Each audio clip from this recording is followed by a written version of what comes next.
Peggy 12.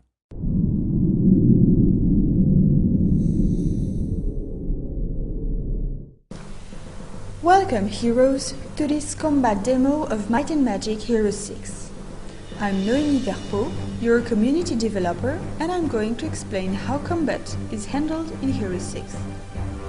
Just a quick disclaimer. What you are seeing here comes from an alpha version of the game, so there are still a couple of bugs and placeholders here and there. Now let's see what's on the screen. I'm playing Slava Griffin, and my army is on the left side. You can see crossbowmen, griffins, praetorians and sisters. I'm fighting against a neutral army of necropolis creatures comprising of vampires, skeletons, ghouls and liches. In the bottom left-hand corner you can see the initiative bar. It shows the order in which the creatures are going to play this turn. In the bottom right-hand corner I can access my hero's abilities. You can see the might attack, the faction ability and the spellbook. Next to the spellbook, you can see the quick access bar where I can put my favorite abilities and spells. Now let's start the battle. Vampires are fast creatures, so they go first. I'm using an ability called Heroism to raise the morale and luck of my griffins.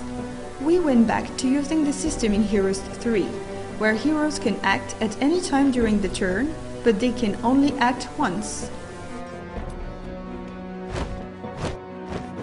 The first time it is attacked during a turn, a unit can retaliate. And creatures, such as the Griffin, can even retaliate more than once.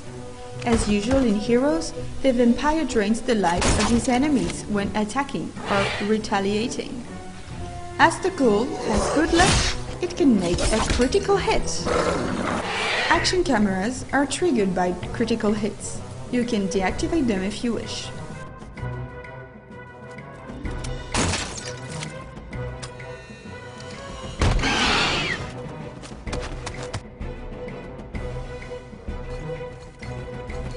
Can you see the glittering effect on the Griffin? That's because I have moved my Praetorian next to it. The Praetorian is able to shield other creatures, thus absorbing part of the damage they receive. The Sisters of Hellwrath are support units, so their main purpose is not to fight the enemy directly. Here, my sisters are healing the Griffins. They can also resurrect fallen units as long as the stack itself hasn't been destroyed.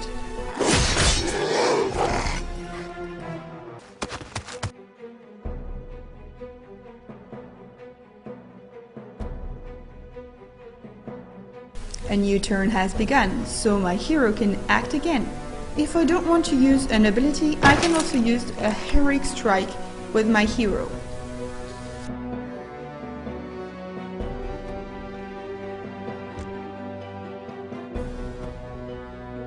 Of course, it is also possible to defend and wait if you don't want your unit to attack.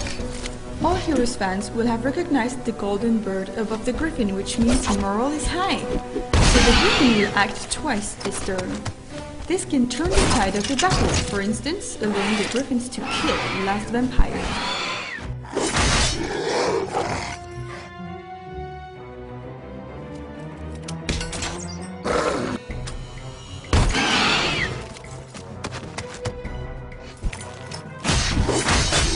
Once upgraded, the skeleton's attack spreads a web, decreasing the initiative of enemy units.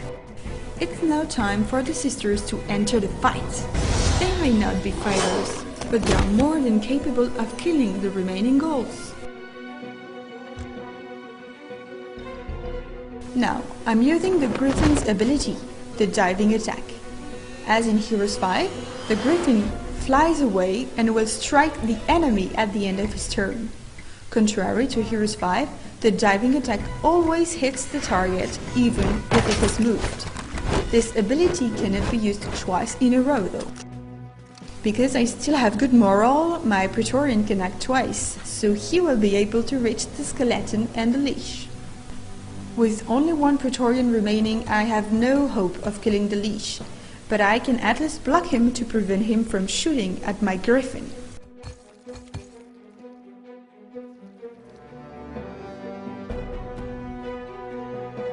time for my hero to destroy the sack of bones.